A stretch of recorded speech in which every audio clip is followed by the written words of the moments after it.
ஒரே வேட்டியில ரெண்டு டிசைன்ஸ் உதயம் pixel double style dhotis with matching shirt. கோயிலுக்கு போறதுக்கு எதுக்கு காட்டுக்குள்ள போறானுங்க? இந்த 7-8 குடும்பம் மட்டும்தான் வாழ்ந்தாலும் செத்தாலும் சரின்னு மலையில கடையா கடக்கானு. ஹாலிடேஸ்னாலே அது நம்ம ஜிடி ஹாலிடேஸ் தான், south India's number 1 travel brand. இதில் 181 பயணிகள் பயணம் பண்ணியிருக்காங்க. 2 பேர் தான் சோஃபார் பிழைச்சதா, மீதி யாரும் உயிரோடு இருக்க வாய்ப்பு இல்லைன்னு தான் தெரியுது. அதில் பார்த்தா ஒரு பேர்ட் ஸ்ட்ரைக் ரைட் ஹேண்ட் இன்ஜினில் பண்ண மாதிரி ஒரு பறவை வந்து இன்ஜினில் மாட்டி அது ஃப்ளேம் அவுட் ஆகிற மாதிரி ஒரு காட்சி. அப்போ பார்க்கும்போது ரைட் ஹேண்ட் இன்ஜின் வந்து ஃபெயிலியர் ஆகிறதுக்கு வாய்ப்பு இருக்குது. ஏன்னா டைரெக்டாக ஒரு பேர்டில் அது பறவைகளுடைய அளவு, சைஸு, எத்தனை பறவைகள் மாட்டுச்சு, இதெல்லாம் பொறுத்து தான் இருக்குது அது எவ்வளோ டேமேஜ் பண்ண போகுதுன்னு. அதனால என்ன பண்ணியிருக்காங்க, பைலட்ஸ் வந்து தரை இறக்கல, சுற்றி வந்திருக்காங்க. சுற்றி வந்து ஆப்போசிட் ரன்வே, அது வந்து நார்த்ல இருந்து சவுத் நோக்கி வரும். ரன்வே நம்பர் 19ல இறக்க முயற்சிட்டு இருக்காங்க. இறக்கும் போது தான் இந்த விபத்து நடந்திருக்கு. இறங்கி வரும்போது பிளேனை நம்ம எல்லாரும் பார்த்துருப்போம். அளவுக்கு அதிகமான ஸ்பீடு, எந்த லேண்டிங் கியருமே வெளியே வரல. ஈவன் லேண்டிங் கியர் அந்த டோர் கூட ஓப்பன் ஆகல. நேர வருது, வந்து ஒரு கான்கிரீட், சாலிட் கான்கிரீட்ல போய் மோதி வெடிச்சு செதறு.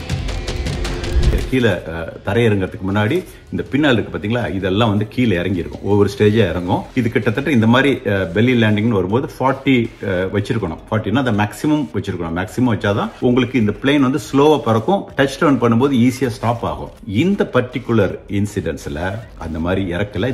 இது வந்து ரொம்ப நேராவே இருக்குது, இது இறக்கப்படல. அநேகமா ஹைட்ராலிக் ஃபெயிலியருங்கிறத அதை வச்சு நம்ம முடிவு பண்றோம். யாருக்குமே புரியல என்ன அப்படின்னா, இந்த லேண்டிங் கியர் வந்து ஹைட்ராலிக்ல தான் ஒர்க் பண்ணுதுனாலும் மேனுவலா பண்ணலாம். பிக்கஸ்ட் டிசாஸ்டர் இந்த இன்சிடென்ட்ஸ்ல என்னன்னு பாக்குறேன்னா, அந்த லைட்ஸ் மாதிரி ரவுண்ட் ரவுண்டா இருக்கும். யூசுவலா பாத்தீங்கன்னா கம்பியில இருக்கும், டவர்ல இருக்கும், கீழே மட்டும் தான் கான்கிரீட் இருக்கும், அதுல வச்சிருப்பாங்க அது சாயாத இருக்கிறதுக்கு. ஆனா இந்த பர்டிகுலர் இந்த ரன்வேல வந்து பாத்தீங்கன்னா சாலிட், நான் பார்த்தேன், பெரிய டபுள் கான்கிரீட் பிளாக். அதுல வந்து டேங்க் வச்சு இடிச்சாலும் உடையாது, அவ்வளவு சாலிடா வச்சது. அதுக்கு சத்தியமா யாருக்கும் காரணம் புரியல.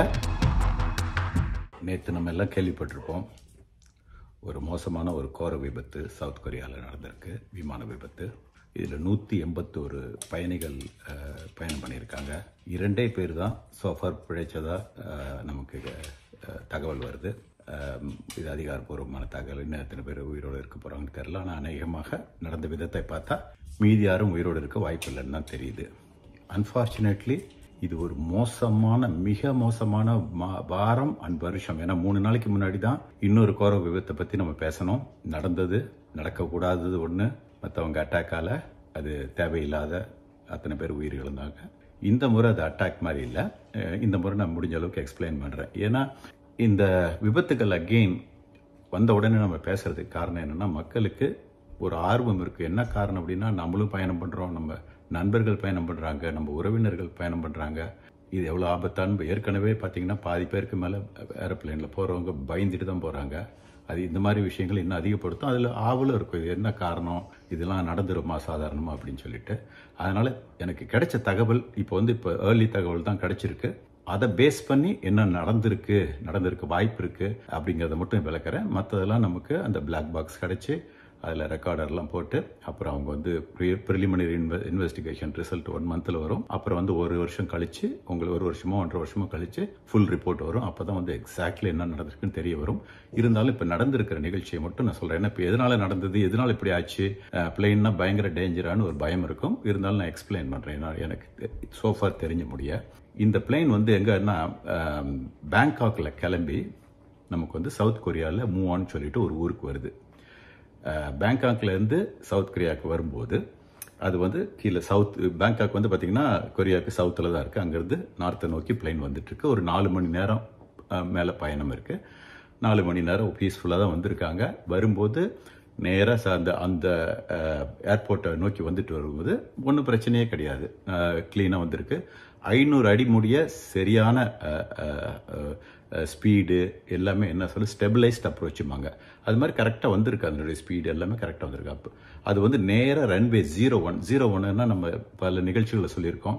அது வந்து ரன்வே வந்து நம்பர் போடுறது வந்து அதனுடைய ஹெட்டிங், அது வந்து மேக்னெட்டிக் ஹெட்டிங்கை காமிக்குது. அப்படின்னா சவுத்துலேருந்து இப்போ நேராக வருது, அதே டைரக்ஷனில் நார்த்து நோக்கி இருக்கிற ரன்வே தான் 01. அதில் இறங்க போகும்போது ஒரு வீடியோ பார்த்தேன், அது அநேகமாக இதனுடைய வீடியோவாக தான் இருக்கும்னு நம்புகிறேன். அதில் பார்த்தா ஒரு பேர்ட் ஸ்ட்ரைக் ரைட் ஹேண்ட் இன்ஜினில் பண்ண மாதிரி ஒரு பறவை வந்து இன்ஜினில் மாட்டி அது ஃப்ளேம் அவுட் ஆகிற மாதிரி ஒரு காட்சி. அது 100% ஜெனியூனான்னு தெரியல, ஆனால் பாசிபிலிட்டி நிறைய இருக்குது. நடந்த நிகழ்ச்சியும் அதையும் கம்பேர் பண்ணும்போது அப்போ பார்க்கும்போது ரைட் ஹேண்ட் இன்ஜின் வந்து ஃபெயிலியர் ஆகிறதுக்கு வாய்ப்பு இருக்குது. ஏன்னா டைரெக்டாக ஒரு பேர்டு இல்லை, அது பறவைகளுடைய அளவு, சைஸு, எத்தனை பறவைகள் மாட்டுச்சு, இதெல்லாம் பொறுத்து தான் இருக்குது அது எவ்வளோ டேமேஜ் பண்ண போகுதுன்னு. யூஸ்வலாக ஒரு இன்ஜின் டேமேஜ் பண்ணோம். நான் நேற்று பழைய வீடியோவில் கூட நம்ம பேசியிருக்கிறோம், ஒரு நாளைக்கு வந்து 60லேருந்து 70 பறவைகள் வந்து விமானத்தில் மோதுது. ஒரு வருஷத்துக்கு 20லேருந்து 25,000 பறவைகள் மோதுது. எதுவும் வந்து ஜென்ரலி பார்த்தீங்கன்னா பெரிய ஆக்சிடென்ட்டில், மேஜர் ஆக்சிடென்ட்லாம் முடியறதில்ல. ஜென்ரலி ஒரு சின்ன இன்கன்வீனியன்ஸ் பைலட்ஸ் வந்து மேனேஜ் பண்ணுறதுக்கு அதுக்கான ட்ரெயின் பண்ணியிருக்காங்க, பழகியிருக்காங்க. பிளெயினும் அதை ஹேண்டில் பண்ணுற கெப்பாசிட்டியில் தான் வடிவமைச்சிருக்காங்க. இருந்தாலும் இந்த பர்டிகுலர் இன்சிடென்ட்ல என்ன ஆயிருக்கு அப்படின்னா, அந்த பிளேன் வந்து அந்த இன்ஜின் அநேகமாக ஒர்க் பண்ணாத போயிருக்கும். இது வந்து ஒரு கெஸ் ஒர்க்கு தான். அதனால என்ன பண்ணியிருக்காங்க, பைலட்ஸ் வந்து தரை இறக்கல, சுற்றி வந்திருக்காங்க. சுற்றி வந்து இன்னொரு ஆப்போசிட் ரன்வே, அது வந்து நார்த்லேருந்து சவுத்தை நோக்கி வரும். ரன்வே நம்பர் 19ல் இறக்க முயற்சிட்டு இருக்காங்க. இறக்கும்போது தான் இந்த விபத்து நடந்திருக்கு. இதில் வந்து இது வந்து என்னென்ன பார்த்தீங்கன்னா, அந்த இறக்கும்போது, அந்த இறங்கி வரும்போது பிளேனை நம்ம எல்லாரும் பார்த்துருப்போம். அளவுக்கு அதிகமான ஸ்பீடு, எந்த லேண்டிங் கியருமே வெளியே வரல. ஈவன் லேண்டிங் கியர் அந்த டோர் கூட ஓப்பன் ஆகல. நேர வருது, வந்து ஒரு கான்கிரீட், சாலிட் கான்கிரீட்ல போய் மோதி வெடிச்சு செதறுது. ஓகே, இதுதான் நடந்தது. நீங்க எல்லாம் பார்த்துருப்பீங்க, நானும் பார்த்தேன். ஆனா அதுக்கு பிறகு துல்லியமா என்னன்னு அதில் பார்த்தா, அதாவது இந்த பிளேன் வந்துட்டு இருக்கு. ஃபர்ஸ்ட் ஆஃப் ஆல் நான் ஒன்று சொல்றேன், இந்த எப்பயுமே இந்த 737-800 ரகம் தான் இந்த பிளேனு. இந்த பிளேன்ல இந்த ஜெட்டிசன்கிற ஒரு ஃபெசிலிட்டி இல்லை. அப்படின்னா என்னன்னா, அந்த பிளேன் மேலே பறக்கும்போது நம்ம வந்து அந்த எக்ஸ்ட்ரா ஃபியூலை வந்து நம்ம வந்து வெளியேற்றுறதுக்கான ஒரு இது இல்லை, ஒரு அமைப்பு இல்லை அதில். அதனால என்ன பண்ணுவாங்கன்னா, நம்ம திருச்சியில் நடந்த மாதிரி பைலட்ஸ் ஜென்ரலாக ஒரு மணி நேரம் 2 மணி நேரம் அவங்களுக்கு ரிசர்வ் ஃபியூல் இருக்கும், டைவர்ஷனுக்கு ரிசர்வ்க்குலாம் இருக்கும். அந்த ஃபியூலை வந்து பேர்ன் பண்ணிட்டு அப்புறம் வந்து இறக்குவாங்க. ஏன்னா அது வந்து வெயிட்டும் குறையும், ப்ளஸ் சேஃபு. ஆனால் இவங்க வந்து இந்த இடத்துல என்ன எமர்ஜென்சி தெரியல. சம்டைம் எமர்ஜென்சி இருந்தால் அதுக்கு டைம் இருக்காது. ஏன்னா ஒரு என்ஜின் போயிருக்குது, அது எந்த அளவு டேமேஜ் பண்ணியிருக்குன்னு தெரியல, எந்த அளவுக்கு மற்ற சிஸ்டம் ஃபெயிலியர் ஆயிருக்குன்னு தெரியல. அதனால அவங்களுக்கு அந்த அவகாசம் இல்லை, அந்த 2 மணி நேரம் பறந்து. ஏன்னா பறந்தா இன்னும் மோர் ப்ராப்ளம் வந்துடும் பயந்துட்டு அவங்க உடனே வந்து இறக்கியிருக்காங்க. அதில் ஃபுல்லாக ஃபியூல் இருக்கு, நம்பர் 1. அப்போ ஃபியூல் இருக்கும்போது ஒன்று அது எரியும் போது இன்னும் மோசமாகிடும். நம்பர் 2, அதனுடைய வெயிட்டும் அதிகமாக இருக்கும். இந்த ரன்வே வந்து நல்ல சைஸ், 2800 மீட்டர் சொல்றாங்க. தட் மீன்ஸ் கிட்டத்தட்ட 3 kilometre. That's a good distance for இந்த மாதிரி ஒரு டைப்பான ஏர்கிராஃப்ட்டுக்கு அது நல்ல ஒரு டிஸ்டன்ஸ் தான். ஸோ அதனால ரன்வே நீளமும் அதிகமாக இருக்கு. அதனால நம்ம மேனேஜ் பண்ணிடலாம்னு வந்திருக்காங்க. சுற்றி வரும்போது வந்து இறக்கும்போது அதில் லேண்டிங் கியர் இறக்கப்படலை. அதே நேரத்தில் வந்து பார்த்தீங்கன்னா ஒரு சைடு மட்டும் ரிவர்ஸ் த்ரஸ்டர் வந்து போட்டிருக்கு. இன்னும் ஃபிளாப்ஸுங்கிறது நான் சொல்லியிருப்பேன். அதாவது இறக்க போகும்போது கீழே தரையிறங்கிறதுக்கு முன்னாடி இந்த பின்னால் இருக்கு பார்த்தீங்களா, இதெல்லாம் வந்து கீழே இறங்கி இருக்கும், ஒவ்வொரு ஸ்டேஜாக இறங்கும். இது கிட்டத்தட்ட இந்த மாதிரி பெல்லி லேண்டிங்னு வரும்போது 40 வச்சிருக்கணும். 40னா அதை மேக்ஸிமம் வச்சிருக்கணும். மேக்ஸிமம் வச்சாதான் உங்களுக்கு இந்த பிளேன் வந்து ஸ்லோவாக பறக்கும், டச் டவுன் பண்ணும்போது ஈஸியாக ஸ்டாப் ஆகும். இந்த பர்டிகுலர் இன்சிடென்ட்ஸில் அந்த மாதிரி இறக்கல. இது வந்து ரொம்ப நேராகவே இருக்குது, இது இறக்கப்படலை. அநேகமாக ஹைட்ராலிக் ஃபெயிலியருங்கிறத அதை வச்சு நம்ம முடிவு பண்ணுறோம். அதே மாதிரி இந்த லேண்டிங் கியரும் இறக்கப்படலை, டோர் கூட ஓப்பன் ஆகலை, அதுவும் ஹைட்ராலிக் ஃபெயிலியர்னு சொல்லி நம்ம முடிவு பண்ணுறோம். ஆனால் ஒன்று யாருக்குமே புரியல, என்ன அப்படின்னா, இந்த லேண்டிங் கியர் வந்து ஹைட்ராலிக்கில் தான் ஒர்க் பண்ணுதுனாலும் மேனுவலாக பண்ணலாம். 3 லீவர் இருக்கு, 3 கியருக்கும். அதை புல் பண்ணனா என்ன ஆகும்னா, அந்த டோர் திறந்து அதனுடைய வெயிட்ல ஆட்டோமேட்டிக்காக வெளியே வந்து லாக் பண்ணிக்கும். இதுதான் மெக்கானிசம். இதுக்கு வந்து ஹைட்ராலிக்ஸ் ஏற்றுறதுக்கு தான் தேவை, இறக்கிறதுக்கு தேவையில்லை. அதனால இது வந்து ஏன் இறக்கப்படவில்லை அப்படிங்கிறதுக்கு யாருக்கும் காரணம் புரியல. இன்னைக்கு இப்போ அது வந்து இன்வெஸ்டிகேஷன்ல நமக்கு தெரிய வரும். அது இறங்கியிருந்தா கூட கொஞ்சம் ஸ்பீடு கண்ட்ரோல் ஆகும். அதனால அது ஸ்பீடு கண்ட்ரோல் பண்ண முடியல. அது மேலே நம்ம கண்ட்ரோல் பண்ண முடியாது. ஏன்னா உங்களுக்கு ஃபிளாப் இல்லை. ஃபிளாப் பிளஸ் லேண்டிங்கும் போது ஸ்பீடு நார்மலாக ஒரு 150 வந்து டச் கிட்ட வரலாம். அப்படின்னா இது வந்து 170 வரணும். இல்லைன்னா ஸ்டால் ஆகி கீழே விழுந்துடும். ஸ்டால் ஆகுறதுன்னா பறக்கிற தன்மை இழந்து கீழே விழுந்துடும். அதனால என்ன பண்ணியிருக்காங்க, அது மாதிரி ஆயிருக்கு. இந்த 2 இதுக்கு எல்லாத்தோட பெரிய டிசாஸ்டர் என்ன அப்படின்னா, அது வந்து நேர ரன்வேக்கு முன்னாடி நான் எக்ஸ்பிளைன் பண்றேன். பிக்கஸ்ட் டிசாஸ்டர் இந்த இன்சிடென்ட்ஸ்ல என்னன்னு பாக்குறேன்னா, இது பாத்தீங்கன்னா தெரியும்.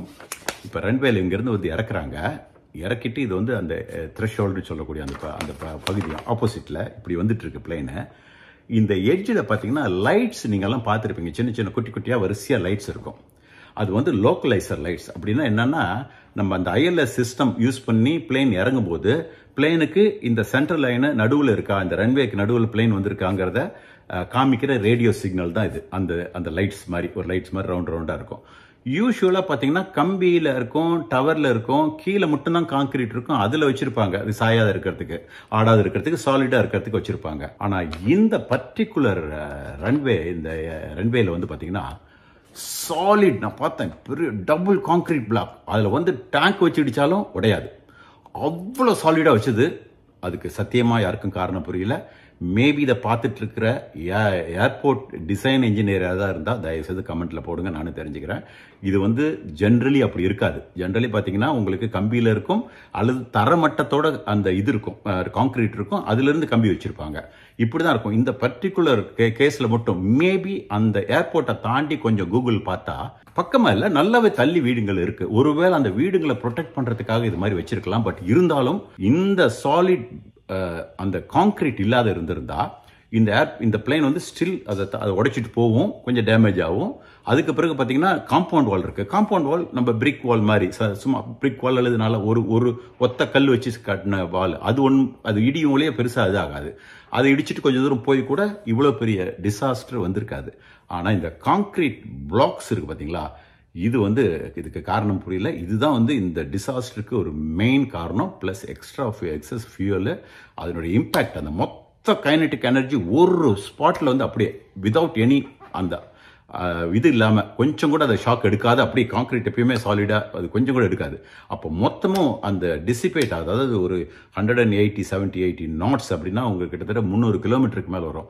அந்த 300 கிலோமீட்டர் இப்படிங்கிறதுக்குள்ள அப்படி லெஸ் தென் ஃப்ராக்ஷன் ஆஃப் செகண்டில் நிற்கும் போது அந்த இம்பேக்டை எப்பேற்பட்ட பிளேனு தாங்காது. ஒரு டேங்க்கு கூட நசுங்கி போயிடும். அந்த மாதிரி ஒரு இம்பேக்ட் அது. அதனால தான் இந்த விபத்தில் 181 பேர் பயணம் பண்ணதில் 2 பேர் தான் பொழைச்சிருக்காங்க. இந்த 2 பேர்த்திட்ட தான் நம்ம விசாரிச்சா இன்னும் மோர் டீட்டெயில் வரும். ஏன்னா இப்போ இது என்ன எமர்ஜென்சி இப்படி வந்ததுன்னா ஃபர்ஸ்ட் வந்து நம்ம லேண்டிங் கியர் இறக்க பார்ப்பாங்க. இறக்க முடியலன்னா ஹைட்ராலிக் வழியா, அப்படி இறக்க முடியலன்னா மேனுவலாக ட்ரை பண்ணுவாங்க. அப்படி ட்ரை பண்ணலன்னா, அதுவும் இறங்கலை அப்படின்னா தென் அவங்க வந்து கண்டிப்பாக அனௌன்ஸ் பண்ணியிருப்பாங்க, இது வந்து going to be belly landing, crash landing, evacuate பண்ண தயாராருன்னு அவங்கள வந்து அந்த பின்னால் இருக்கிற வந்து க்ரூவை வந்து அலர்ட் பண்ணியிருப்பாங்க. க்ரூவும் வந்து நமக்கு வந்து கேபின் க்ரூவும் உங்களுக்கு வந்து அனௌன்ஸ் பண்ணியிருப்பாங்க என்ன பண்ணுறதுன்னு. அந்த 2 பேர் பொழைச்சி வரவங்க அவங்க வந்து சொன்னாதான் நமக்கு இது தெரியும். மற்றபடி நமக்கு இப்போதைக்கு தெரிய வரல அந்த மாதிரி பண்ணாங்களா, என்ன காரணத்தாலன்னு. இது வந்து ஒரு நடக்க வேண்டாத ஒரு நிகழ்ச்சி. இதில் எந்தெந்த தவறு எங்கெங்கே இருக்குன்னு தெரியல. பட் ஆனால் முக்கியமான இந்த இவ்வளோ பெரிய டிசாஸ்டருக்கு காரணம் அந்த கான்கிரீட் பிளாக். இதுக்கு வந்து விடை தெரியாத ஒரு விஷயம் யூஸ்வலாக இருக்காது, எங்கேயுமே இருக்காது. அது வந்து நான் சொன்ன மாதிரி ஏற்கனவே யாராவது இது பார்த்துட்டு இருக்கிறவங்க அவங்க வந்து அந்த ஏர்போர்ட் டிசைன் இன்ஜினியர்ஸாக இருந்தால் சொல்லுங்கள். ஆனால் எனக்கு வந்து லாஜிக்கலாக பார்க்குறேன், மேபி அதை தாண்டி இருக்கிற வீடுகளை போய் டேமேஜ் பண்ணுறதுக்கு ஒரு ப்ரூவ் பண்ணுறதுக்காக இது மாதிரி பண்ணியிருந்திருக்கலாம். அதுதான் வந்து இந்த டிசாஸ்டருக்கு பெரிய விஷயமாயிடுச்சு. மற்றபடி பேர்ட் ஸ்ட்ரைக் வந்து நான் சொன்ன மாதிரி ஒரு நாளைக்கு 60லேருந்து 70 நடக்குது. 99.9999% ஃபர்ஸ்ட் ஆக்சிடென்ட்ல முடியாது. அது சின்ன ஒரு இன்கன்வீனியன்ஸ் கொடுக்கும். But pilots are well train to handle the situation. So unfortunate incident again. இது ஒவ்வொரு நாளும் வருது. இந்த 2024 கண்டிப்பாக ஒரு ஏவியேஷனுக்கு ஒரு மிக மிக மோசமான வருஷம். அடுத்தடுத்து இவ்வளவு பேர் உயிர் இழக்க வேண்டிய ஒரு நிலைமை வந்துடுச்சு. Very unfortunate. I feel very, very sorry for the people who lost their life and the relative is such a painful thing. நடக்க வேண்டாத ஒன்று, சின்ன ஒரு விஷயம் பெருசாக எஸ்கலேட் ஆகிடுச்சு. மற்றபடி பிளைனில் எந்த கோளாறும் கிடையாது, பைலட்டிலும் எந்த கோளாறும் கிடையாது, எல்லாமே கரெக்டாக தான் நடந்திருக்குது. ஆனால் இது நடக்க வேண்டாத ஒன்று நடந்துருச்சு. நன்றி, வணக்கம். ஒரே பேட்டியில 2 டிசைன்ஸ். உதயம் pixel double style dhotis with matching shirt. கோயிலுக்கு போறதுக்கு எதுக்கு காட்டுக்குள்ள போறானுங்க? இந்த 7-8 குடும்பம் மட்டும்தான் வாழ்ந்தாலும் செத்தாலும் சரின்னு மலையில கிடக்கானு. ஹாலிடேஸ்னாலே அது நம்ம GT ஹாலிடேஸ் தான், south India's number 1 travel brand.